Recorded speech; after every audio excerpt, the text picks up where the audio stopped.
E aí, turma, estamos na aula 4 do módulo 1, aula que fala sobre salvação. Eu digo para você que essa é a minha aula preferida, a aula que eu mais gosto, a aula que eu mais gosto de dar.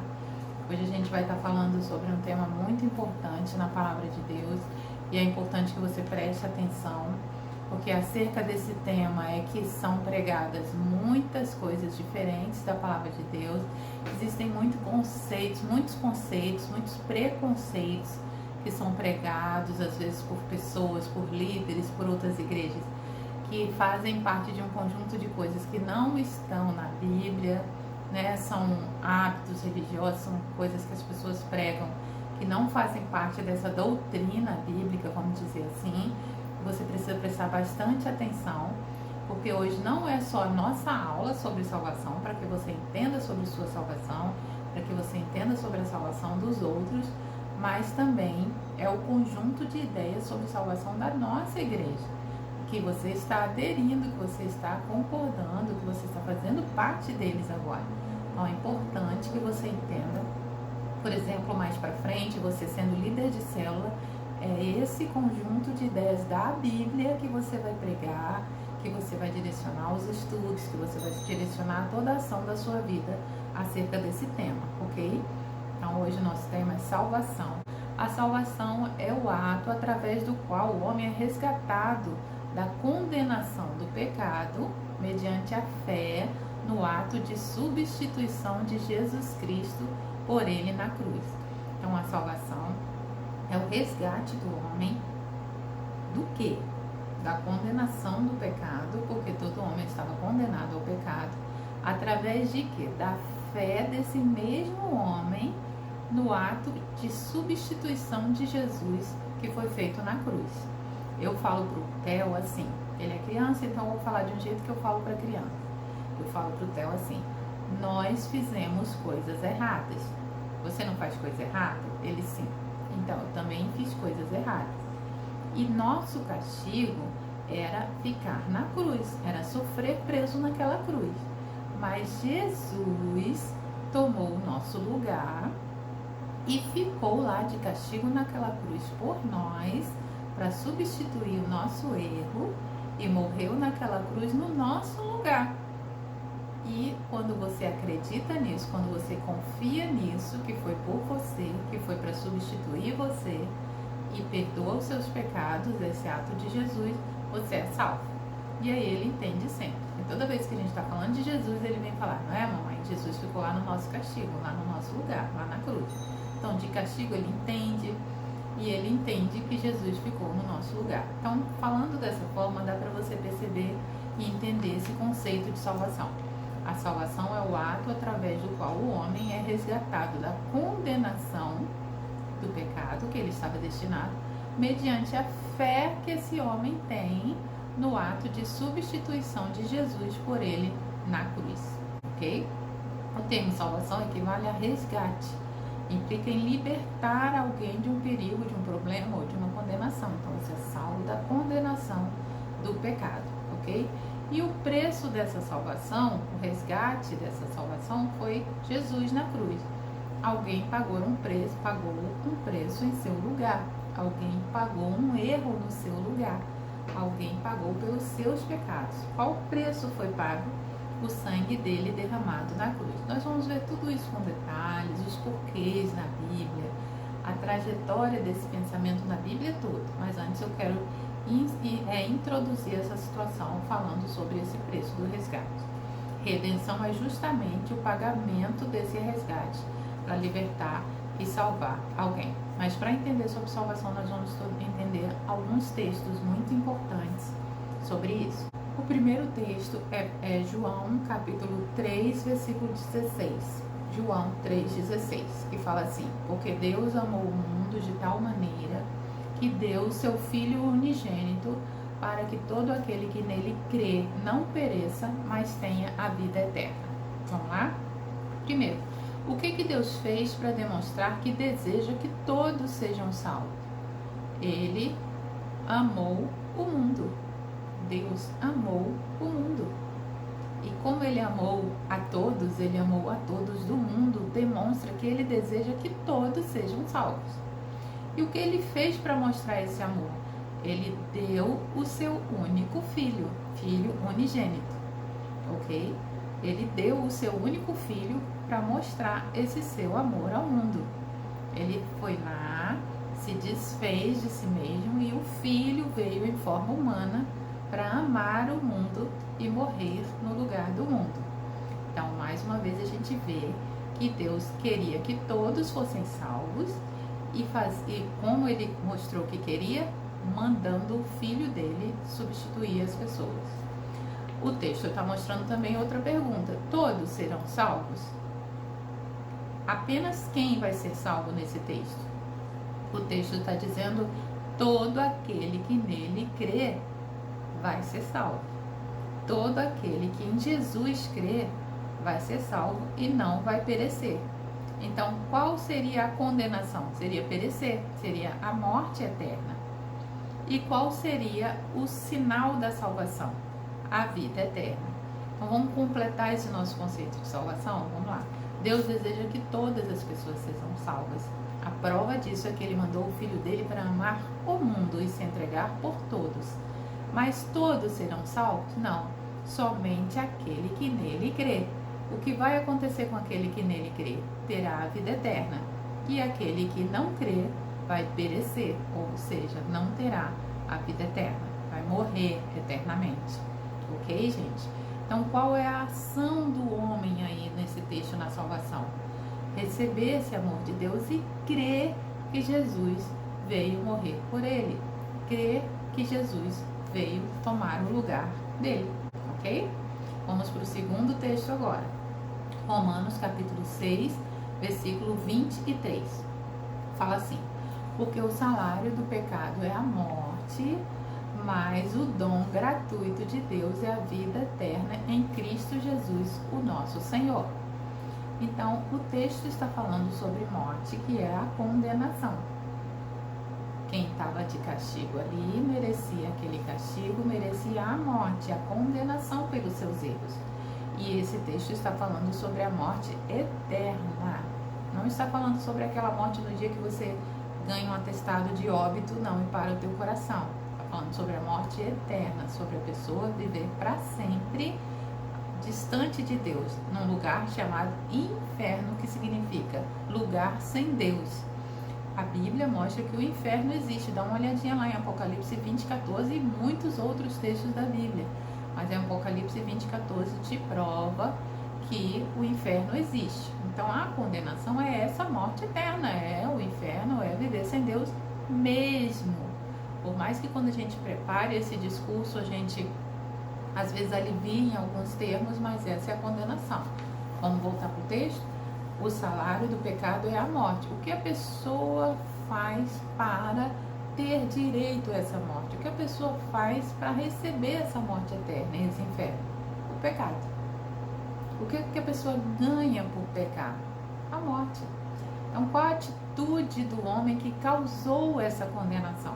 Do homem, não é Deus que está condenando. Qual foi a atitude do homem que causou, que chamou essa condenação para a vida dele? O pecado. Dá uma olhadinha em Romanos 5:12 também. Assim como o pecado entrou no mundo por um só homem, e pelo pecado a morte, assim também a morte passou a todos os homens, porque todos pecaram. Então, essa morte eterna foi adquirida pela raça humana através do pecado.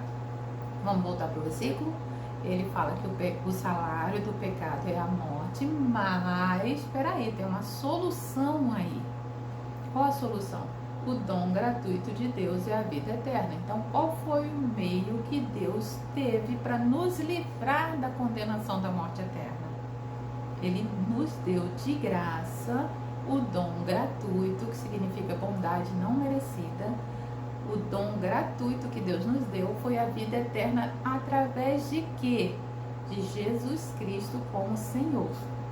Então, a pessoa, para ter a vida eterna, ela precisa receber a Jesus Cristo como Senhor de sua vida.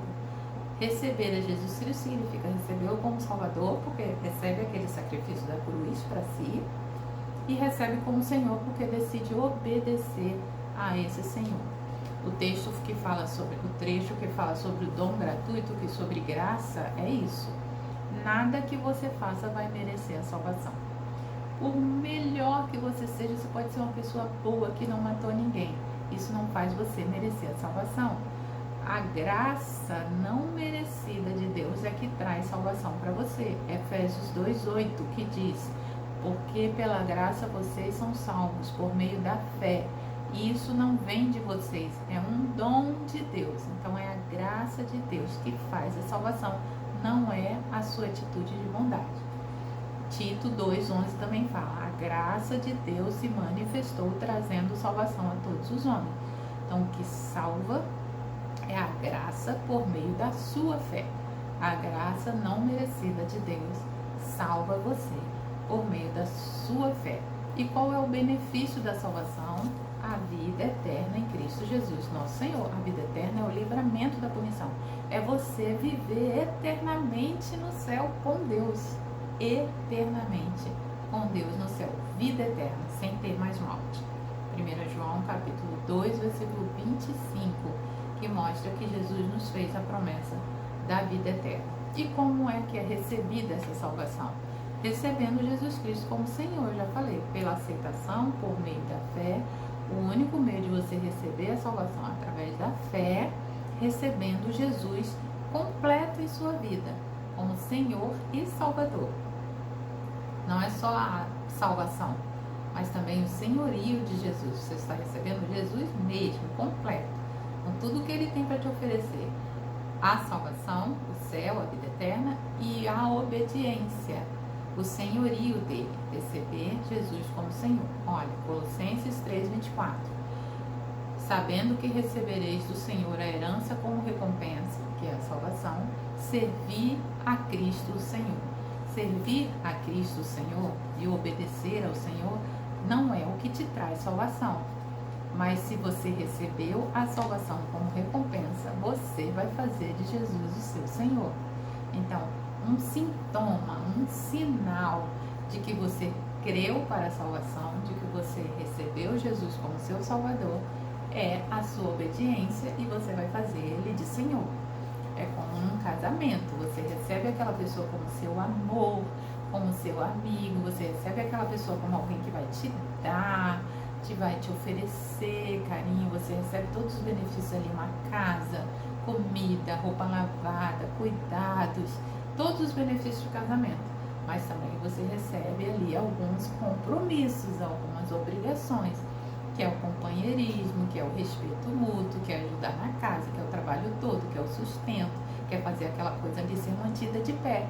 Então, um casamento não tem só o lado bom, o lado de coisas que você recebe. Um casamento tem também as responsabilidades, os compromissos. Estar casado significa assumir essas duas coisas, os dois preços. Porque se alguém quiser casar com você e falar assim, não, eu só quero o seu amor, só quero que você me sirva, só quero que você me dê e que faça algo por mim. As responsabilidades, o preço a pagar, o sustento, o trabalho, as coisas todas de responsabilidade do casamento eu não quero. Então essa pessoa não recebeu você como esposo ou como esposa, ela só quis uma parte. Eu uso essa ilustração para mostrar para você que receber a Jesus como Salvador é ao mesmo tempo receber como Senhor. Apesar de que a sua obediência não salva você, mas a pessoa salva em Jesus obedece a Ele. Então faz parte de um conjunto ao receber Jesus como seu Salvador, aceitar que Ele morreu na cruz para te salvar e vai te dar a vida eterna quando você morrer, é aceitar, obedecer a Ele também, tá bom? Quais são os destaques principais desse versículo? Eu vou repetir o versículo, ó. O salário do pecado é a morte, mas o dom gratuito de Deus é a vida eterna em Cristo Jesus, nosso Senhor. Eu destaco aqui que a perdição é real, porque a morte é real, é uma morte eterna, você não pode evitar essa morte. Ela vai acontecer mesmo naturalmente a todos os seres humanos. Você só pode sair dela através da aceitação da salvação de Jesus. Por si mesmo, ninguém consegue se livrar dessa morte. Segundo, que não é Deus quem pune o homem. Essa condenação é feita pelo próprio pecado do homem e ele atrai para si mesmo.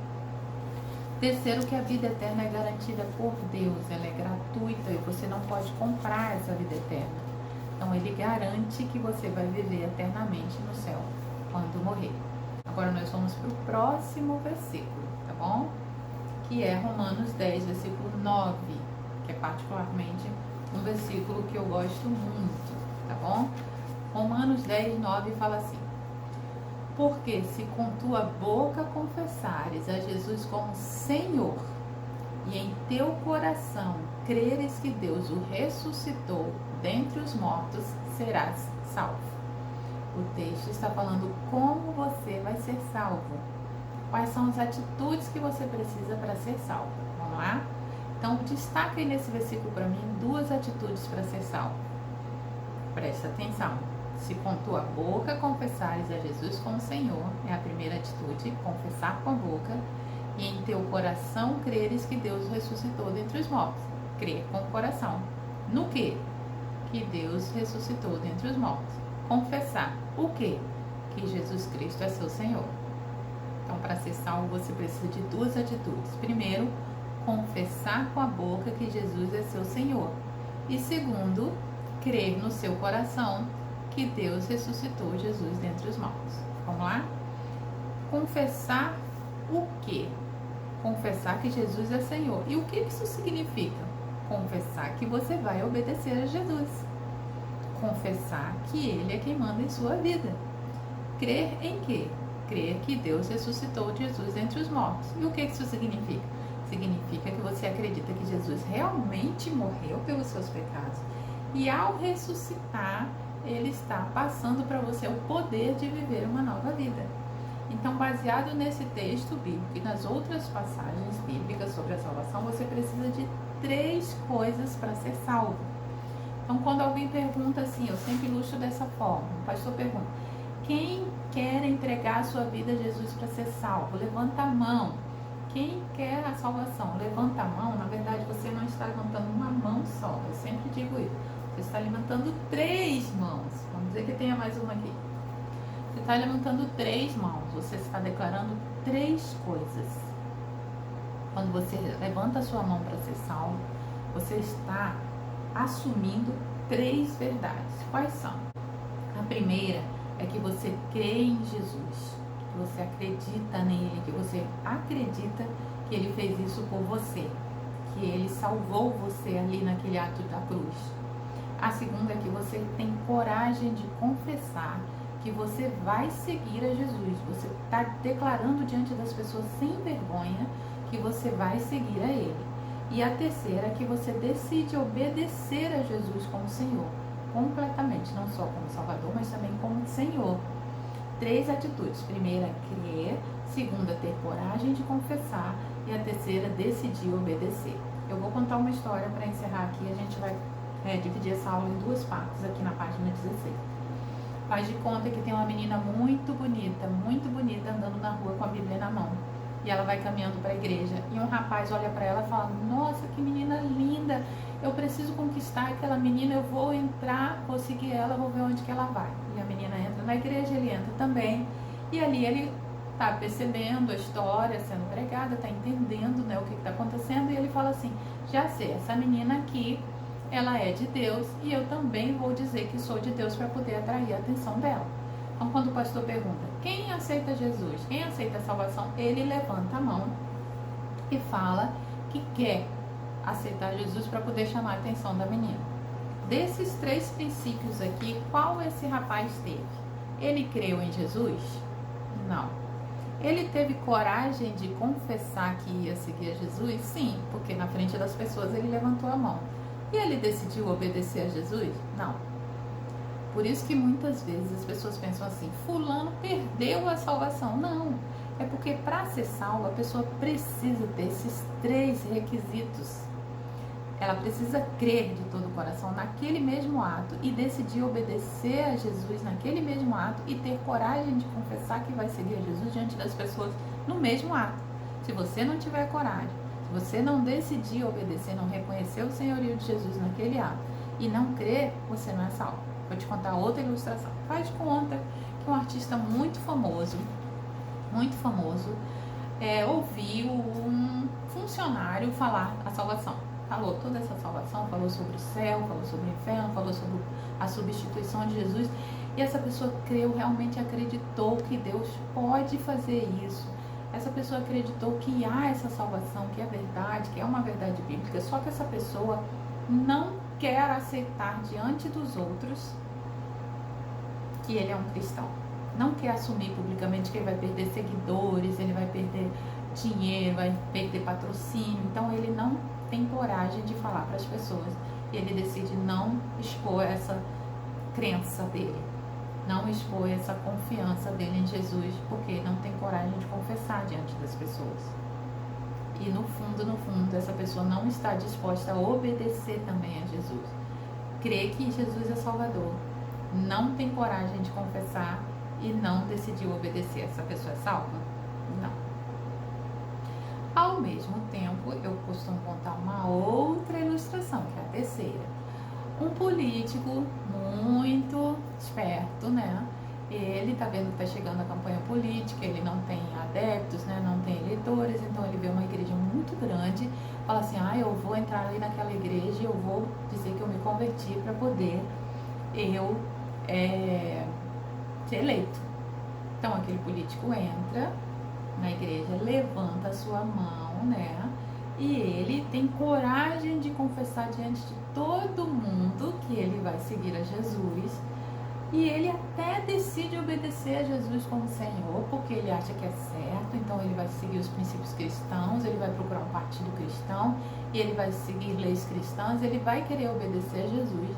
Mas ele não crê de coração na salvação. Ele não acredita que uma pessoa que viveu há tanto tempo como Jesus possa morrer no lugar dele, numa cruz, e que isso vai levar para o céu, o inferno. Não crê.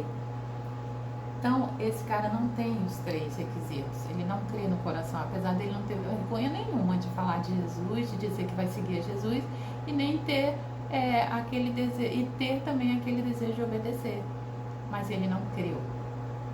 É importante ter esses três princípios: de você crer em Jesus, de você ter coragem de confessar que vai seguir Jesus diante das pessoas, e de você decidir obedecer a Jesus. E aquela pessoa que não tem como confessar porque está aceitando Jesus na hora da morte, não tem como ela dizer, levantar a mão, nem nada. Essa pessoa é salva por meio da fé, através do que Jesus está vendo dentro do coração dela. Dentro dela, ela decidiria, se ela pudesse, expor diante das pessoas de alguma forma. Dentro dela, ela decide obedecer a Jesus se ela continuar vivendo a partir dali e for curada daquele leito de morte. Então, dentro da pessoa, no ato da salvação, no desejo da salvação, naquele momento, tem que ter esses três princípios. Senhor, eu creio no que o Senhor fez por mim, eu creio na vida eterna, na salvação, na substituição do Senhor por mim na cruz. Eu decido obedecer ao Senhor. O dia que eu tiver, nem que seja um segundo de vida, e eu tenho coragem de confessar isso diante das pessoas. Assim é o ato da salvação, tá bom? Eu vou passar os exercícios para você dessa parte 1 da aula, você vai fazer para mim. Nós vamos pegar a parte 2 dessa aula no próximo vídeo. A gente vai completar essa aula toda sobre salvação. Mas aí eu deixo para você no final esse desafio de você reconhecer a ideia completa da salvação, sobre crer em Jesus, decidir obedecer a Jesus e ter coragem de confessar diante das pessoas. Você perceber que quem é salvo precisa desses três elementos. Pessoas que a gente acha que perdeu salvação, que não é salvo, foi porque ele abriu mão de uma dessas coisas. E entenda que a obediência não traz a salvação, mas dentro da pessoa que é salva, surge o desejo e o compromisso da obediência. Até a próxima aula, Deus abençoe sua vida. Eu estou aguardando os seus exercícios, tá bom?